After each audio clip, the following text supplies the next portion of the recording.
एक और बड़ी खबर, रोहतक की सुनारिया जेल में राम रहीम से पूछताछ जारी है। पिछले 5 घंटों से जेल में सवाल जवाब जारी है। बेअदबी मामले में राम रहीम से पूछताछ कर रही है एसआईटी। आईजी परमार के नेतृत्व में 4 सदस्यीय टीम ये पूछताछ कर रही है। बड़ी खबर आपको बता रहे हैं, रोहतक की सुनारिया जेल में राम रहीम से पूछताछ की जा रही है। पिछले करीब 5 घंटों से सवाल जवाब का सिलसिला चल रहा है। बेअदबी मामले में राम रहीम से पूछताछ हो रही है। आईजी परमार के नेतृत्व में 4 सदस्यीय टीम राम रहीम से पूछताछ कर रही है।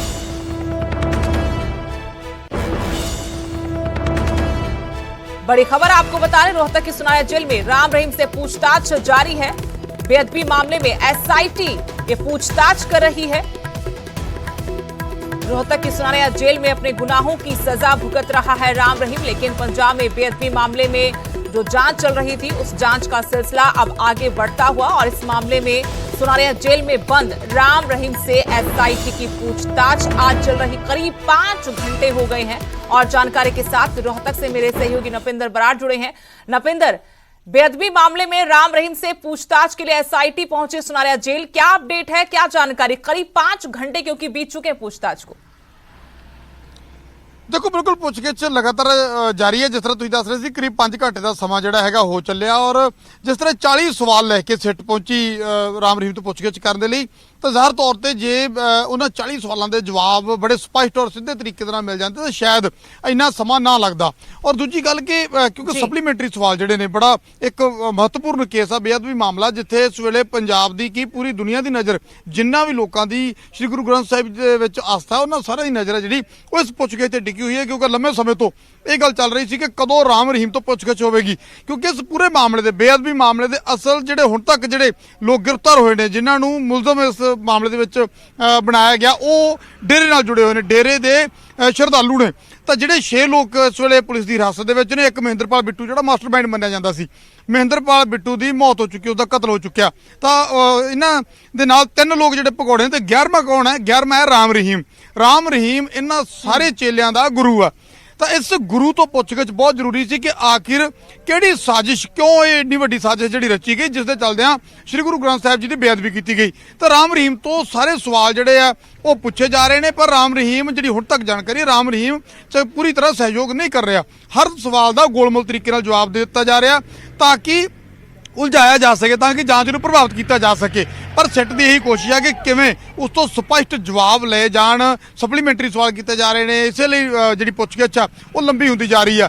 ਰਾਮ ਰਹੀਮ ਤੋਂ ਇਹ ਵੀ ਪੁੱਛਿਆ ਗਿਆ ਕਿ ਜਿਹੜੇ 6 ਲੋਕ ਪੁਲਿਸ ਦੀ ਗ੍ਰਿਫਤ ਦੇ ਵਿੱਚ ਨੇ, ਉਹਨਾਂ 6 ਲੋਕਾਂ ਦੇ ਨਾਲ ਕੀ ਸਬੰਧ ਆ ਉਸਦਾ, ਕਿਵੇਂ ਉਹਨਾਂ ਦੇ ਨਾਲ ਜਿਹੜੀ ਕਦੇ ਮੁਲਾਕਾਤ ਹੋਈ ਜਾਂ ਉਹਨਾਂ ਨਾਲ ਕੀ ਗੱਲਬਾਤ ਉਸਦੀ ਹੁੰਦੀ ਰਹੀ ਹੈ।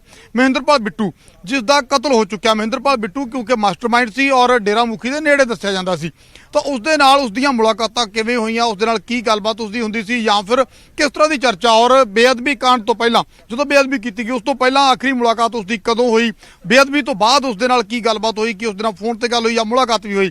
ਔਰ ਜਿਹੜਾ ਇੱਕ ਜਿਹੜੀ ਪੋਥੀ ਦੇ ਪੰਨੇ ਜਿਹੜੇ ਨੇ, ਇੱਕ ਜਗ੍ਹਾ ਤੇ ਅੰਗ ਜਿਹੜੇ ਨੇ ਉਹ ਖਿਲਰੇ ਹੋਏ ਮਿਲੇ ਸੀ, ਉਹ ਜਿਹੜੀ ਪੋਥੀ ਸੀ ਧਾਰਮਿਕ ਪੋਥੀ, ਉਹ ਜਿਹੜਾ ਪੁਰਾਣਾ ਡੇਰਾ ਸਰਸਾ ਦਾ ਉਸ ਦੇ ਵਿੱਚੋਂ ਦੱਸਿਆ ਜਾ ਰਿਹਾ ਸੀ ਕਿ ਉੱਥੋਂ ਲਿਆਂਦੀ ਗਈ। ਤਾਂ ਉਹ ਪੋਥੀ ਉੱਥੇ ਕਿਵੇਂ ਪਹੁੰਚੀ, ਕਿਵੇਂ ਉੱਥੋਂ ਭੇਜੀ ਗਈ ਪੰਜਾਬ ਦੇ ਵਿੱਚ ਬੇਅਦਬੀ ਕਰਨ ਦੇ ਲਈ, ਕਿਵੇਂ ਪੂਰੀ ਸਾਜ਼ਿਸ਼ ਰਚੀ ਗਈ। ਤਾਂ ਇਸ ਤਰ੍ਹਾਂ ਦੇ ਅਨੇਕਾਂ ਹੋਰ ਸਵਾਲ ਨੇ ਜਿਨ੍ਹਾਂ ਬਾਰੇ ਪੁੱਛਗਿੱਛ ਰਾਮ ਰਹੀਮ ਤੋਂ ਕੀਤੀ ਜਾ ਰਹੀ ਹੈ। ਔਰ ਹੁਣ ਤੱਕ ਰਾਮ ਰਹੀਮ ਕਿਵੇਂ ਨਾ ਕਿਵੇਂ ਸਵਾਲਾਂ ਦੇ ਗੋਲਮੋਲ ਜਵਾਬ ਦਿੰਦੇ ਆ, ਨਾ ਤਾਂ ਉਹ ਸਪਸ਼ਟ ਤਰੀਕੇ ਨਾਲ ਕਿਸੇ ਵੀ ਚੀਜ਼ ਦਾ ਜਵਾਬ ਦੇ ਰਿਹਾ, ਨਾ ਹੀ ਕਿਸੇ ਸਿਰੇ ਵਾਲੇ ਪਾਸੇ ਨੂੰ ਗੱਲ ਨੂੰ ਲੱਗਣ ਦੇ ਰਿਹਾ। ਤੇ ਕਿਉਂਕਿ ਬੇਹੱਦ ਸ਼ਾਤਰ ਹੈ, ਬੇਹੱਦ ਚਲਾਕ, ਹਾਲਾਂਕਿ ਉਮਰ ਕੈਦ ਦੀ ਸਜ਼ਾ ਭੋਗ ਰਿਹਾ, ਪਰ ਫਿਰ ਵੀ ਇਸ ਮਾਮਲੇ ਦੇ ਵਿੱਚੋਂ ਬਚਣ ਦੀ ਕੋਸ਼ਿਸ਼ ਰਾਮ ਰਹੀਮ ਦੇ ਵੱਲੋਂ ਕੀਤੀ ਜਾ ਰਹੀ ਹੈ। ਪਰ ਸਿੱਟ ਆਪਣੇ ਵੱਲੋਂ ਪੂਰੀ ਵਾਲ ਆ ਰਹੀ ਹੈ। ਉਸ ਤੋਂ ਸਵਾਲ ਜਿਹੜੇ ਸਪਲੀਮੈਂਟਰੀ ਸਵਾਲ ਜਿਹੜੇ ਨੇ ਉਹ ਕੀਤੇ ਜਾ ਰਹੇ ਨੇ। ਦੇਖਦੇ ਆ ਹੋਰ ਕਿੰਨੀ ਦੇਰ ਇਹ ਪੁੱਛਗਿੱਛ ਚੱਲੇਗੀ। ਉਸ ਤੋਂ ਬਾਅਦ ਚੀਜ਼ਾਂ ਸਪਸ਼ਟ ਹੋਣਗੀਆਂ ਜਦੋਂ ਸਿੱਟ ਦੇ ਅਧਿਕਾਰੀ ਜਿਹੜੇ ਨੇ, ਸਿੱਟ ਦੇ ਮੁਖੀ ਜਿਹੜੇ ਪਰਮਾਰ ਨੇ ਔਰ ਉਹਨਾਂ ਦੇ ਬਾਕੀ ਸਾਥੀ ਨੇ, ਜਦੋਂ ਬਾਹਰ ਆਉਣਗੇ ਤਾਂ ਪੂਰੀ ਜਾਣਕਾਰੀ ਲੈਣ ਦੀ कोशिश करेंगे जी।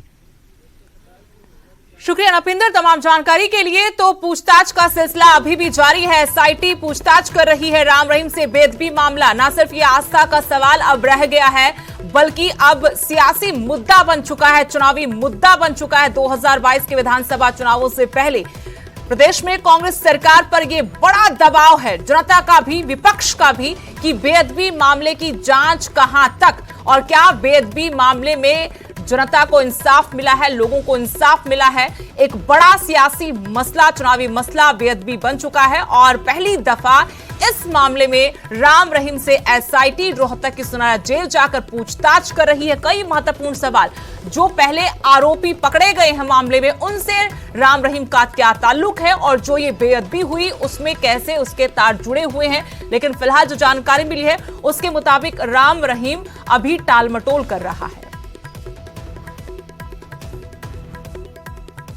अगली बड़ी खबर, बेअदबी मामले में राम रहीम से पूछताछ पर दादूवाल का बयान। एसआईटी की पूछताछ पर बलजीत सिंह दादूवाल ने बयान दिया है। कहा, हमेशा जांच टीम पर विश्वास किया लेकिन कार्रवाई नहीं हुई। गुरमीत राम रहीम सभी साजिशों में मुख्य साजिश करता है। सख्ती से राम रहीम से पूछताछ होनी चाहिए, दादूवाल की तरफ से कहा गया। राम रहीम ने बेअदबी क्यों करवाई, ये एक बड़ा सवाल जिसका जवाब एसआईटी भी जानना चाहती है। और आखिरकार अगर इतनी बड़ी साजिश हुई तो इसके पीछे वजह क्या थी, राम रहीम किस तरीके से इसमें शामिल था, बाकी आरोपियों से उसका क्या ताल्लुक था, इन्हीं सवालों का जवाब जानने के लिए एसआईटी रोहतक की सुनाया जेल में इस वक्त मौजूद है। वहीं बेअदबी मामले में राम रहीम से जो ये पूछताछ चल रही है उस पर बलजीत सिंह दादूवाल ने कहा कि हमेशा जांच टीम पर विश्वास किया लेकिन कार्रवाई नहीं हुई। और कार्रवाई नहीं होने को लेकर ही जहां तमाम आरोप कांग्रेस सरकार पर लगाए जा रहे हैं, जांच कमेटी पर लगाए जा रहे हैं, तो भारी दबाव है लोगों का भी और विपक्ष का भी और सरकार पर। अब एसआईटी राम रहीम से पूछताछ कर रही है, देखना यह होगा कि निकलता क्या है। लेकिन इस बीच दादूवाल ने कहा कि गुरमीत राम रहीम सभी साजिशों में मुख्य साजिश करता है, सख्ती से उसे पूछताछ होनी चाहिए।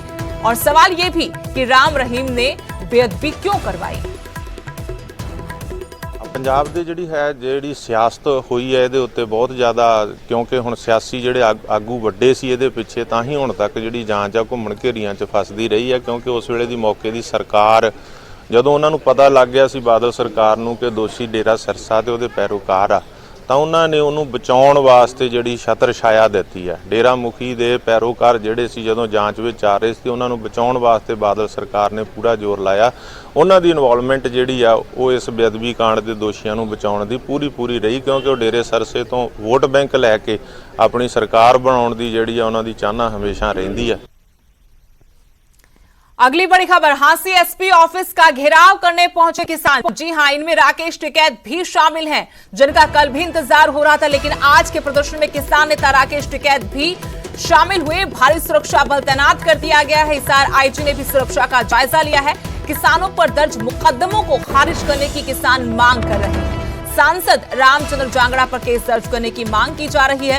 नारनौल में किसानों ने रामचंद्र जांगड़ा का विरोध किया था। इसी दौरान माहौल काफी गर्मा गया था।